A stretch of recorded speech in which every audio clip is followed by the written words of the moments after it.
दोन तत्वज्ञान आधीच तयार झालीत.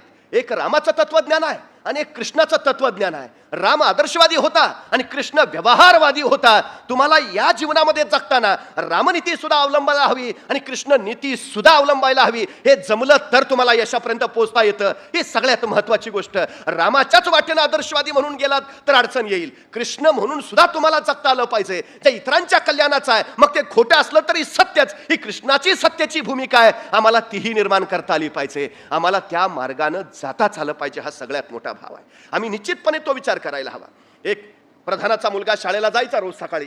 शाळेला जाता जाता राजवाडा वाटेत लागायचा आणि त्या प्रधानाच्या पोराला शाळेला जाताना बघितलं की राजा त्या मुलाला हाक मारून बोलवायचा, ए इकडे ये. आणि तो प्रधानाचा मुलगा आला की राजा त्याच्या पुढे दोन नाणी ठेवायचा. एक नाणं असायचं सोन्याचं, दुसरं नाणं असायचं चांदीचं. आणि राजा प्रधानाच्या मुलाला विचारायचा, ह्यातलं जे मौल्यवान नाणं असेल ते तू उचल. यातलं सर्वोत्तम मौल्यवान नाणं तू जर ओळखलंस तर उचललेलं नाणं तुला. आणि तो प्रधानाचा मुलगा मग एका हातात राजाच्या सोन्याचं, दुसऱ्या हातात चांदीचं. तो प्रधानाचा मुलगा चांदीचं नाणं उचलायचा. राजा म्हणायचा, प्रधान एवढा हुशार पण पोराच्या डोक्यात काय भेजा नाही, त्याला मौल्यवान काय तेच कळत नाही. दुसऱ्या दिवशी परत प्रधानाचा मुलगा शाळेला निघाला. राजा परत तीच परीक्षा घ्यायचा. एका हातात सोन्याचं नाणं, दुसऱ्या हातात चांदीचं, उचल मौल्यवान. हा परत चांदीचं नाणं उचलायचा. महिनाभर असंच चालू राहिलं. राजाची पक्की खात्री पटली, हे असंच दिसतंय, बापाचा काही गुण याच्यात आलेला नाही. बापच हुशार, पोरात ती हुशारी दिसत नाही. महिनाभरानंतर राजाने शेवटी प्रधानाला विचारलं, काय हो प्रधानजी, तुम्ही एवढे हुशार, बुद्धिमान, विद्वान, आणि तुमचा मुलगा असा कसा? प्रधानाने विचारलं, काय झालं? अहो म्हणले, तो रोज शाळेला जातो, मी त्याला रोज बोलावतो आणि रोज दोन नाणी हातात ठेवतो, एक सोन्याचं एक चांदीचं, सांगतो मौल्यवान असलेलं उचल. आणि तुमचा मुलगा चांदीचं नाणं उचलतो, त्याला मौल्यवान काय ते कळत नाही. अहो सोन्याचं नाणं उचलायचं सोडून रोज महिनाभर ते चांदीचंच नाणं मौल्यवान म्हणून उचलतोय. त्याला शिकवलंय का नाही मौल्यवान काय? प्रधानालाही वाईट वाटलं.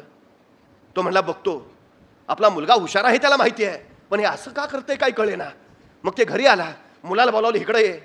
अरे मुलं वडिलांचं नाव रोशन करतात, तू काय घालवायला आलायस का? तुला एवढा शिकवून तयार केला, तुला मौल्यवान काय ते कळत नाही. अरे महिनाभर राजा तुझ्या पुढे दोन नाणी ठेवतो, एक सोन्याचं एक चांदीचं, आणि तू सोन्याचं नाणं उचलायच्या ऐवजी चांदीचं नाणं उचलतोय, तुला मौल्यवान कळत नाही. एवढा ऐकल्याबरोबर पोरगा म्हणला, बाबा जरा थांबा. आत गेला, एक बरणी घेऊन आला. बरणीत सगळी महिन्याची साठलेली चांदीची नाणी होती. आणि तो बाबांना म्हणला, ही महिनाभरची कमाई आहे. तुम्हाला काय वाटलं, राजा मला खेळवतोय? महिनाभर मी त्याला खेळवतोय. म्हणे कसं? अहो बाबा, जर मी सोनं हे मौल्यवान नाणं हे मला माहिती आहे ना, पण ज्या दिवशी मी सोन्याचं नाणं उचलेन त्या दिवशी खेळ बंद होईल. एका सोन्याच्या नाण्यासाठी ही महिनाभराची चांदीची नाणी कशाला घालवू? बुद्धिमान असण्याची व्याख्या काय आहे? आपली बुद्धिमत्ता जे दाखवून देतात ते बुद्धिमान नव्हे. आपली बुद्धिमत्ता न दाखवता त्या बुद्धिमेचा वापर करून आपला फायदा करून घेतात ते खरे बुद्धिमान.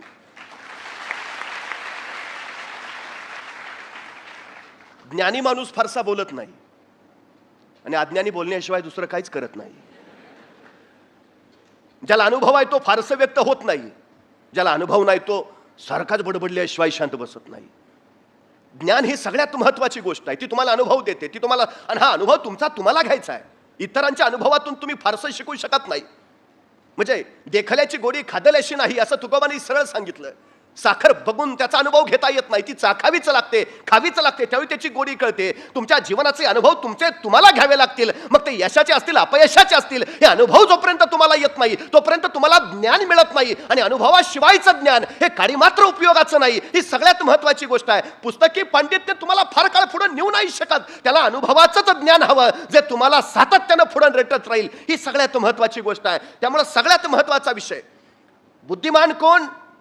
जो स्वतःच्या अनुभवाने शिकतो तो बुद्धिमान आहेच, पण स्वतःचा वेळ अनुभव घेण्यासाठी वाया न घालवता इतरांच्या अनुभवावर सुद्धा जो शिकतो तो सगळ्यात जास्त बुद्धिमान.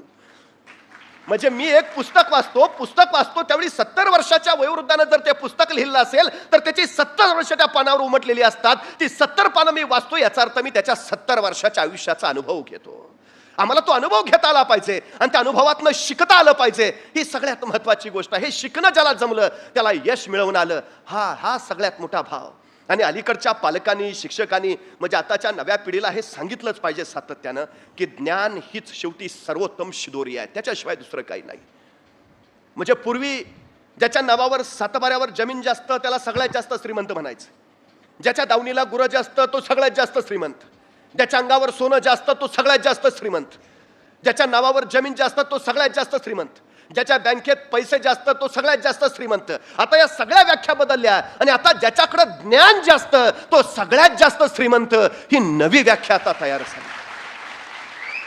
जमिनीच्या बळावर तुम्ही ज्ञान मिळवू शकत नाही, सोन्याच्या बळावर तुम्ही ज्ञान कमावू शकत नाही, पण ज्ञानाच्या बळावर तुम्ही जमीन मिळवू शकता आणि सोनं सुद्धा कमावू शकता. त्यामुळे पहिल्यांदा काय कमावायचं आहे तर ज्ञान कमावायचं, ही भूमिका पहिल्यांदा आम्हाला लक्षात घेता आली पाहिजे. म्हणजे आमची घरं बांधली जातात, घरावर आम्ही नेम प्लेट लावतो आमच्या नावाची पाटी, त्या नावाच्या पाठीवर आमचं नाव लिहिल्यावर खाली काय लिहितो? 6 एकर बागायतदार नाही, 12 जनावरांचे मालक नाही, 1 कोटी म्युच्युअल फंड नाही. नावाखाली लिहितो काय? आमचं शिक्षण, MA MSc काय झालं असेल ते, PhD, जिल्हाधिकारी, पोलीस प्रमुख, आमच्या नावाखाली आमच्या पदव्या येतात. त्या पदव्या आमच्या नावाला व्यक्तित्व, कर्तृत्व आणि नेतृत्व देतात. कमवायचं काय ते हे आम्हाला ते करता आलं पाहिजे, आम्हाला ते मिळवता आलं पाहिजे. आणि सगळ्यात महत्वाची गोष्ट आहे, कशाला कमवायचं तेही माहिती असलं पाहिजे.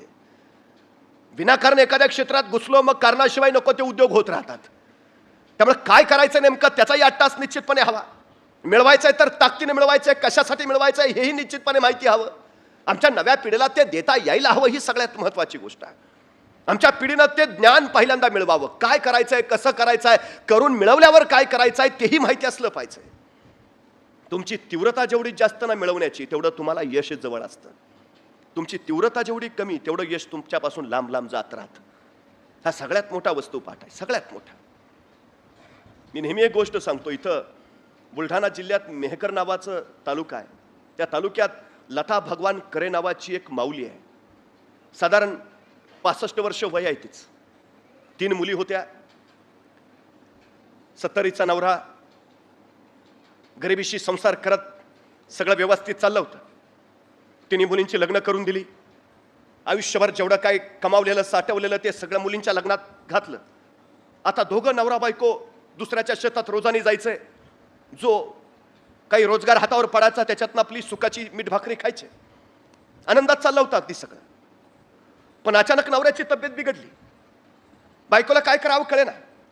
तिथल्या सरकारी दवाखान्यात घेऊन गेली. सरकारी दवाखान्यात डॉक्टरनी सांगितलं मोठ्या डॉक्टराकडे न्यावं लागेल. काय करावं सुचेना. 4 जणांकडनं, शेजार पदाराकडनं पैसे गोळा केले. नवऱ्याला सोबत घेतला आणि बुलढाण्याला गेली. तिथं नवऱ्याला दवाखान्यात दाखवलं. डॉक्टरांनी सांगितलं काही आणखी तपासण्या कराव्या लागतील, पण त्याची सोय आपल्याकडे नाही. तुमच्या नवऱ्याला घेऊन तुम्हाला बारामतीला जावं लागेल. आता मात्र त्या माऊलीच्या पायाखालची जमीन सरकली. अरे आता इथपर्यंत यायला 4 जणांकडनं पैसे घेऊन आलो, आता बारामतीला जायचं कसं? तिथं पैसे लागतील, ते आणावे कुठून? करावं तरी काय? अरे पोटाची खळगी कशी बशी भरतो आपण? जगावं तरी कसं? की आजारी माणसानं सरळ मरून जावं, जगूच नाही. त्या माऊलींच्या डोळ्यातनं घळघळ अश्रू ओघळायला लागले. करावं काय? ज्या माणसानं आयुष्यभर खस्ता खाल्ल्या, ज्या माणसानं आयुष्यभर स्वतःच्या खांद्यावर संसार पेलून धरला, ज्याने आयुष्यभर आम्हाला सुखाची सावली दिली, आज त्याच्यावर वेळ आली आणि आपण काय करू शकत नाही. ती माऊली आतल्या आत गलबलत राहिली. करावं काय?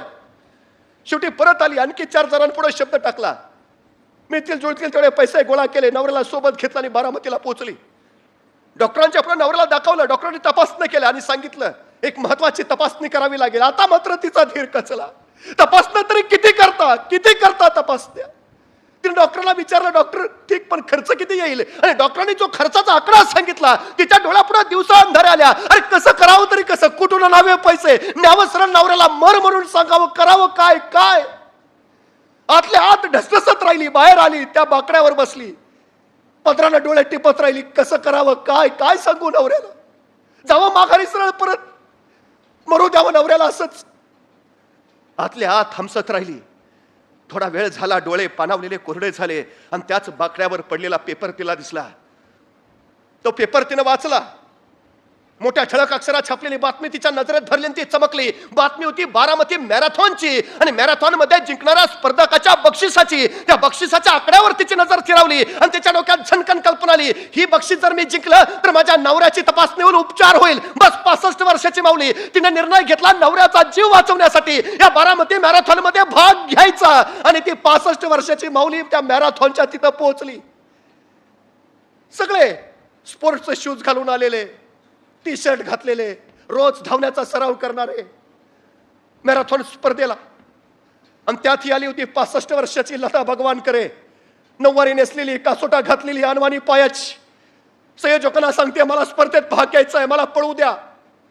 चकित होऊन सगळे बघायला लागले. ती सांगायला लागली माझा नवरा दवाखान्यात आहे, त्याला वाचवायचं असेल तर पळण्याशिवाय पर्याय नाही, मला कृपा करून पळू द्या. संयोजकाने तिला भाग घेऊ दिला आणि 65 वर्षाची माऊली त्या स्पर्धेला तयार झाली. बघता बघता पट्टी पडली आणि मॅरेथॉन चालू झाले. बेभान होती लता भगवानकरे पळत राहिली. आजपर्यंत रोजचे रोज कसलेले सराव करणारे धावपटू पळत आहेत आणि त्यांच्या बरोबर पळते 65 वर्षाची नऊवारी घातलेली, कासोटा नेसलेली लता भगवानकरे. डोळ्यापुढे फक्त नवरा दिसतोय, त्याच्यासाठी पळायचंय, त्याला वाचवायचंय, त्याला जगवायचंय, बस जिंकलंच पाहिजे, दुसरा पर्याय नाही. बेभान पळते. आतापर्यंत पळली होती रानात जनावरांच्या माग, आतापर्यंत पळली होती संसारला ठिगळा लावताना, आतापर्यंत पळाली होती संध्याकाळचे 2 घास कमावताना. अशी मैदानावर कधी पळलीच नव्हती, पण आयुष्यात पळायला लावत होता बेभानपणे. पळत होती आणि अखेर आवाज झाला, स्पर्धा संपली आणि त्या बारामती मॅरेथॉनची विजेता ठरली ही 65 वर्षाची लता भगवानकरे.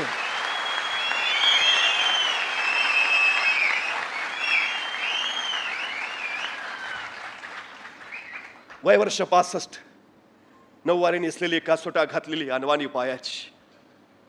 तिच्या यशाचं कारण काय? इतर कसलेल्या धावपटूंसारखी ती वर्षभर मैदानावर सराव तर अजिबात करत नव्हती. त्या मैदानावरचे खडे टोचू नयेत म्हणून तिच्या पायात स्पोर्ट शूज सुद्धा नव्हता. साडीचा कासोटा पायात अडकून आपण पडू की काय अशी भीती सुद्धा तिला वाटली नाही. रोजच्या रोज कसलेले सराव करणाऱ्या धावपटूंच्या तुलनेत आपण टिकू शकू का हा प्रश्नही तिच्या मनात आला नाही. आपण आधी कसेच पळलो नव्हतो हेही तिला पळताना आठवलं नाही.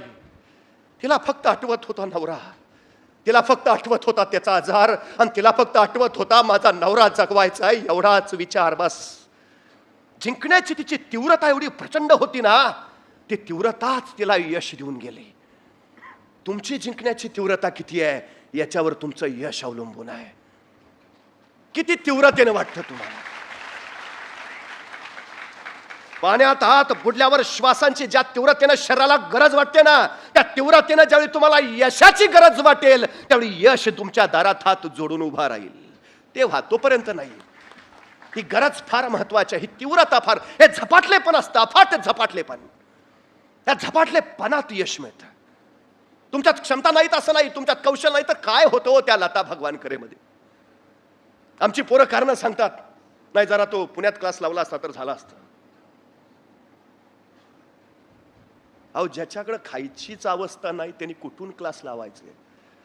आमच्या दर्जी सरांसारखे काही सगळ्यांना सांभाळून जवळ करून गरीब पोरांना मार्गदर्शन करून पुढे नेणारे आहेत. पोचला तर पाहिजे तुम्ही त्यांच्यापर्यंत. ज्याला ती तीव्रता आहे ना त्याला सगळेच मदत करतात. पूर्वी आमच्याकडे सांगितलं जायचं, पूर्ण श्रद्धेनं जर तुम्ही एखादी इच्छा व्यक्त केली तर परमेश्वरच ती पूर्ण करण्यासाठी धावतो, तुम्हाला काही करावंच लागत नाही. त्या तीव्रतेनं सांगा, हो मला व्हायचं आहे, तुम्ही काहीच करायचं नाही, ती नियतीच तुमचं सगळं काम करून जाते. पण ती तीव्रता तरी दिसली पाहिजे. ही तीव्रता फार महत्वाची आहे, अफाट गरजेची आहे. ती पूर्ण झपाटले, पण कष्टाशिवाय काहीच नाही मिळत. यशाला शॉर्टकट नाही. आणि परत यश मिळावं म्हणून रिव्हर्स गिअर सुद्धा टाकता येत नाही. सुरुवात केली की केली, बस पोहोचलाच पाहिजे. हा येतील खडे वाटेत, पण खडे टोचतायत म्हणून वाट बदलू नका, माघारी तर अजिबात फिरू नका. थोडेसे नम्र व्हा, झुका वाका, टोचणारे खडे उचला, बाजूला फेका आणि पुढे चालत राहा. चालता चालता एखादा दगड आडवा येईल, आता दगड आडवा आला म्हणून सुद्धा वाट बदलू नका, माघारी तर अजिबात फिरू नका. सरळ त्या दगडावर उभा राहा, स्वतःची उंची वाढवून घ्या आणि पुढे चालत राहा. चालता चालता पुढे एखादा महाकाय डोंगर आडवा येईल, आता डोंगर आडवा आला म्हणून माघारी फिरू नका, पळून तर अजिबात जाऊ नका. त्या डोंगराला धडका मारायचाही विचार करू नका. थोडे शांत राहा, त्या डोंगराचा नीट अभ्यास करा, निरीक्षण करा आणि सरळ त्या डोंगराला वळसा घालून पुढे निघून जा. यश पुढे वाट पाहतंय तुमची. ज्याला हे कळालं ना त्याला यश मिळालं, ही सगळ्यात महत्वाची गोष्ट आहे. आम्हाला ते जमलं पाहिजे. ध्यास हवा, झपाटले पण हवं, ती तीव्रता आमच्या ठाई हवी. हो मिळवायचं आहे बस, हा सगळ्यात महत्वाचा विचार आहे. दुसरी कुठलीही कारण तुम्हाला अडथळे आणू शकत नाही, कुठलीच अडथळे. पण एकदा ठरवलं की माघारी नका फिरू. काही माणसं यशाजवळ पोचलेलीच असतात, एक पाऊल दूर, पण तिथून मागे फिरतात. नंतर कळतो गेलतो की जवळ राहू. एक पाऊल फक्त. 5 किलोमीटरची शर्यत जिंकणाऱ्या एका धावपटाला विचारा तुमच्या यशाचं रहस्य. तो म्हटला मी थांबलो नाही. यशाची साधी सोपी व्याख्या, मी थांबलो नाही, मी फक्त पूर्ण केलं. कारण 5 किलोमीटर अंतरवरच असतं. काही सुरुवातीला लवकर पळतात, मध्ये दमतात, माघारी पडतात. काही हळूहळू सुरुवात करतात, मध्येच माघारी फिरतात. त्याला पुढे जाऊ देत नाही, माझं काही येऊ द्या. अशी वृत्ती प्रवृत्तीची माणसं असतात. सातत्य हा सगळ्यात महत्वाचा गुण आहे. सातत्य. जो सातत्यानं पावलं टाकत राहतो तो दमत नाही, थकत नाही, तो पोहोचल्याशिवाय माघारी फिरत नाही. ही सगळ्यात महत्वाची गोष्ट. सातत्य हवं, फक्त सातत्य, बाकी काही नसलं तरी चालतं.